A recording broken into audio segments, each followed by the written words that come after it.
नमस्कार दोस्तों, stock market studies में फिर से एक बार आपको बहुत-बहुत स्वागत है। तो आज यहाँ पे मैं डिस्कशन करने वाला हूँ एक ऐसे कंपनीज़ के बारे में जो देखा जाए तो फाइनेंस इंडस्ट्रीज़ के ऊपर काम करते हैं। मतलब एक एनबीएफसी है, आप बोल सकते हैं। तो इस एनबीएफसी, हाँ, एनबीएफसी एक कंपनी है। इस एनबीएफसी कंपनी के हिसाब से आज बात करूँगा क्योंकि कंपनी देखा जाए तो बड़े-बड़े प्लेयर्स के साथ टक्कर भी दे रहा है। साथ ही साथ कंपनी अभी बहुत छोटा है। फिर भी जब से स्टार्ट हुआ, तब से लेकर कंपनी लगातार लोअर लो बनते जा रहा है। तो बहुत सारे दोस्तों ने कमेंट किया, "सर क्या इस कंपनी के ऊपर निवेश करने के लिए कहीं भी समय नहीं आएगा? क्या इस कंपनी निवेश के लिए ठीक-ठाक नहीं है?" तो चलो, मैं आज इसी के बारे में बात करूँगा। कंपनी का नाम पहले बता दूँ, कंपनी का नाम है उज्जीवन उज्जीवन फाइनेंशियल सर्विसेज़।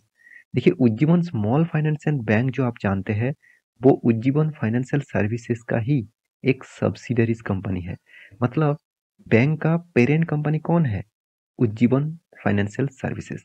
तो मैं आज इसी के बारे में बात करूँगा क्योंकि उज्जीवन फाइनेंशियल सर्विसेज़ के बारे में आज बात करूँगा, जो देखा जाए तो एक एनबीएफसी है, जो एक नॉन बैंकिंग फाइनेंशियल कंपनीज़ है।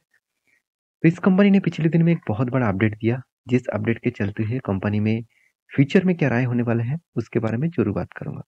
तो वीडियो को पूरा लास्ट तक ज़रूर देखिएगा। तो चलो देख लेते हैं आज के स्टॉक के डिटेल्स के बारे में। तो सबसे पहली बात, कंपनी की मैं आपको डिटेल्स दिखा दूँ चार्ट पैटर्न में। एक मान में कंपनी का हालत इस तरीके से देखने को मिला। देखिए सडन 1 फरवरी के बाद सडन जंप इसीलिए हुआ, 1 फरवरी से 9 फरवरी तक, क्योंकि देखिए इसका एक रिपोर्ट आने वाला था। उस रिपोर्ट कंपनी के इस तरीके से पॉजिटिव देखने को मिला रिपोर्ट के माध्यम से। तो रिपोर्ट क्या था? कंपनी का Q3 का रिजल्ट। तो कंपनी का Q3 का रिजल्ट आने वाले थे और रिजल्ट इस बार कंपनी ने धमाका रिजल्ट किया। आप ध्यान से देखेंगे रिजल्ट के बारे में तभी आपको सब कुछ पता चलेगा। मैं फाइनेंशियल डेटास के ऊपर जब डिस्कस करता हूँ मुझे खुद अच्छा लगता है क्योंकि कंपनी में बहुत सारी जानकारी मैं आपके सामने डिस्कस करता हूँ। तो चलो देख लेते हैं फाइनेंशियल रिपोर्ट के बारे में। तो ध्यान से देखना उज्जीवन फाइनेंस सर्विसेज कंपनी है। तो वो कंपनी रिपोर्ट किस तरीके से पेश किया। पहले बता दूं ये जो रिपोर्ट है वो ऑब्वियसली चलो मैं एक बार आपको दिखाई देता हूँ। हाँ, लाखों में है। इसका लाखों करोड़ों का मतलब यहाँ पे टोटल डिटेल्स है, मैं आपको करोड़ों में कन्वर्ट कर दूंगा। टोटल इनकम के बारे में बात करूँ तो कंपनी का टोटल इनकम कितना हुआ? 1,19,400। जो पिछली बार था 1,09,900 और पिछले साल में था करीबन 73,000। और ओवरऑल इस कंपनी का इनकम इस बार बहुत अच्छी तरीके से ग्रोथ हुआ। और टोटल इनकम के साथ-साथ आप देखेंगे एक्चुअली टोटल इनकम यहाँ पे दिखने को मिला क्योंकि कुछ अदर्स इनकम भी ऐड हुआ। तो उसके साथ एक्सपेंस जो कंपनी ने बहुत अच्छी तरीके से कंट्रोल में लेके आया। देखिए फिगर आउट आपको दिखा रहा हूँ। पिछले बार का जो इनकम था करीबन 73,000 इस इस और पिछले बार का जो एक्सपेंस था 97,000। इसका मतलब इनकम से भी कई गुना ज़्यादा कंपनी का एक्सपेंस था। और यहाँ पे ध्यान से देखेंगे कंपनी का जो टोटल इनकम और एक्सपेंडिचर है, उसके बारे में बात करूँ तो पिछले बार भी अच्छे किए थे और इस बार भी कंपनी ने धमाका किया। पिछले बार मतलब क्वार्टर 2 में अच्छा खासा परफॉर्मेंस हुआ था और क्वार्टर 3 में भी धमाका कर दिया। कंपनी जिस तरीके से इनकम किया, उससे कई गुना ज़्यादा कंपनी का एक्सपेंस कम हुआ। तो कंपनी का मेजर पॉइंट जो है, टैक्सेस भी पे करना पड़ा। तो टैक्सेस पे करने के बाद कंपनी के हाथ में आया प्रॉफिट फॉर द पीरियड। इस कंपनी ने इस बार जो प्रॉफिट किया, मैं आपको ध्यान से करोड़ में कन्वर्ट कर दूँ, तो करीबन 297 करोड़ के आसपास अप्रोक्सिमेटली। देखिए बहुत सारे एडजस्टमेंट भी होते हैं, उस हिसाब से देखें तो 297 करोड़ के आसपास यहाँ पे इनकम हुआ। जो पिछली बार का इनकम था करीबन 315 करोड़ के आसपास और पिछले सालों में कितना था? करीबन 18 करोड़ का लॉस। जो कंपनी 18 करोड़ लॉस किए थे, उस कंपनी इस बार कई गुना ज़्यादा प्रॉफिट में कन्वर्ट हो गया। अगर आप ध्यान से इस चीज को देखेंगे तो कंपनी के ऊपर जो न्यूज और डेटा आ रहा है, कंपनी धमाका जैसा परफॉर्मेंस किया। तो उज्जीवन फाइनेंशियल सर्विसेज जो दिसंबरली क्वार्टरली यहाँ पे रिजल्ट दिखा रहा है, करीबन 137% का जंप देखने को मिला। बहुत अच्छा खासा यहाँ पे जंप कंपनी दिखाया।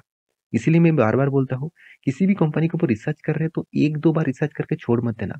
उसके ऊपर कंटिन्यूअसली स्टडी करते जाना। कभी ना कभी आपको वो मौका देगा, कभी ना कभी उसका परफॉर्मेंस अच्छा दिखेगा, तब उसके ऊपर डिसीजन लेना सही होगा। तो क्या इस बार रिजल्ट अच्छा हुआ? क्या उस हिसाब से डिसीजन लेना चाहिए पॉजिटिवली? उस हिसाब से क्या निवेश करना चाहिए? देखिए, मैं कुछ पॉइंट और भी आपके साथ शेयर करूंगा, उसके बाद आपको जो डिसीजन लेना है आप ले सकते हैं।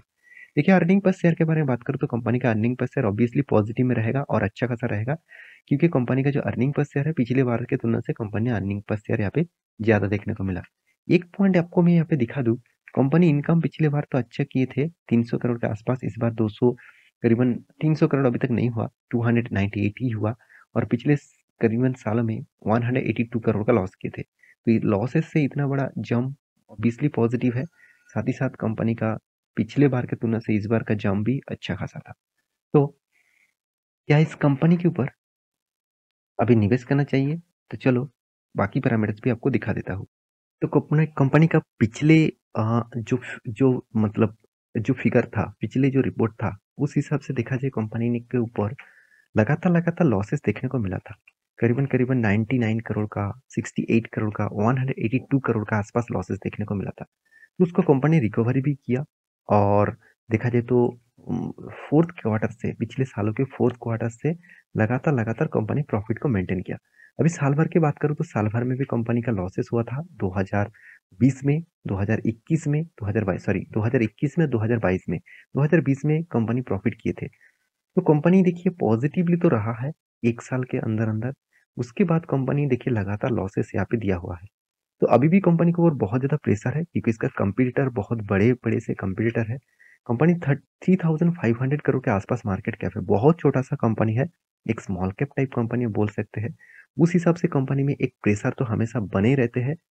और मैं जरूर कहूंगा इस कंपनी के ऊपर आपको फोकस होना चाहिए, क्योंकि इस कंपनी के पोटेंशियल फ्यूचर में आपको शायद दिखने को मिल सकता है, क्योंकि कंपनी के टोटल मार्केट कैप जो है 3500 करोड़ के आसपास है।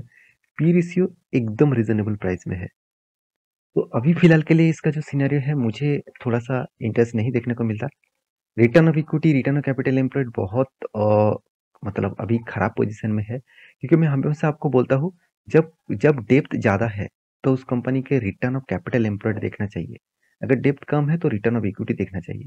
अगर दोनों फिगर को मैं कैलकुलेट करके दिखा दूं तो यहाँ पे दोनों में ही वीकनेस देखने को मिला। रिटर्न ऑफ इक्विटी तो नेगेटिव में है, रिटर्न ऑफ कैपिटल एम्प्लॉयड तो यहाँ पे वीकनेस में है। तो डेप्थ ऑफ इक्विटी के बारे में बात करें तो डेप्थ ऑफ इक्विटी कंपनी के 8.5% के आसपास है। देखिए, फाइनेंस कंपनी डेप्थ तो लेगा ही, ये बात ये नहीं कि कंपनी डेप्थ ना लेकर काम करेगा। तो पहले वो कर्जा लेते हैं और उस कर्जे से उस पैसे को वो दूसरे को कर्जे देता है ज्यादा इंटरेस्ट से।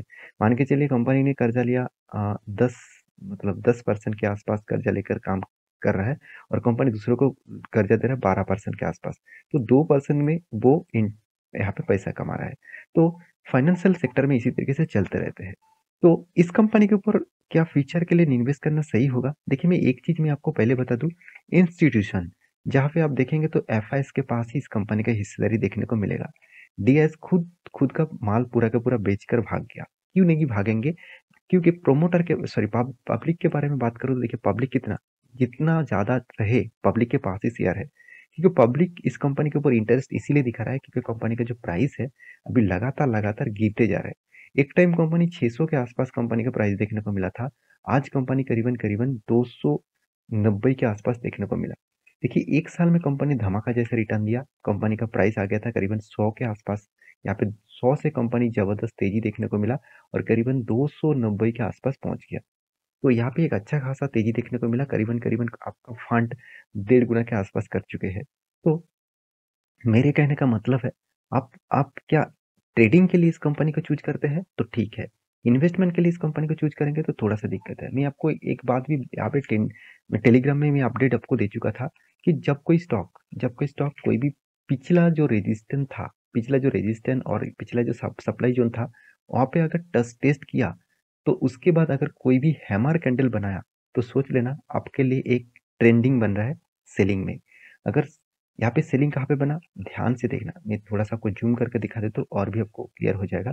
हाँ, देखिए यहाँ पे सेलिंग कहाँ पे बना, यहाँ पे देखिए इस कैंडल के ऊपर आपको सेलिंग बन गया, क्योंकि देखिए यहाँ पे आपको टच किया, रीटेस्ट भी किया, और उसके साथ डबल टेन क्लोजिंग हुआ, एक टेन लाइन यहाँ पे क्रॉसिंग टेन लाइन हुआ, साथ ही साथ एक हॉरिजॉन्टल टेन लाइन भी हुआ। तो उसको एक साथ ही साथ एक हैमर जैसे सॉरी एक शूटिंग स्टार जैसे कैंडल भी बना। तो हायर कन्फर्मेशन हो गया, इसके नीचे सेल, इसके ऊपर स्टॉप लॉस, और टारगेट आपके हिसाब से नेक्स्ट लेवल तक आप कितना लेना चाहते हैं वो आप ले सकते हैं। तो इस तरीके से मैं ट्रेड कोई भी इनिशिएट होता है तो मैं पहले से आपको अपडेट दे देता हूँ। टेलीग्राम में जाकर ज्वाइन कर लेना, वहाँ से सब कुछ आपको मिल जाएगा। तो मेरी इस वीडियो आपको कैसा लगा जरूर कमेंट करना। इसी तरीके से कंटिन्यूअसली वीडियो पाने के लिए चैनल को सब्सक्राइब भी करना। मिलते हैं नेक्स्ट वीडियो में, तब तक के लिए अच्छे से रहिए, अपनी ख्याल रखिए, बाय बाय।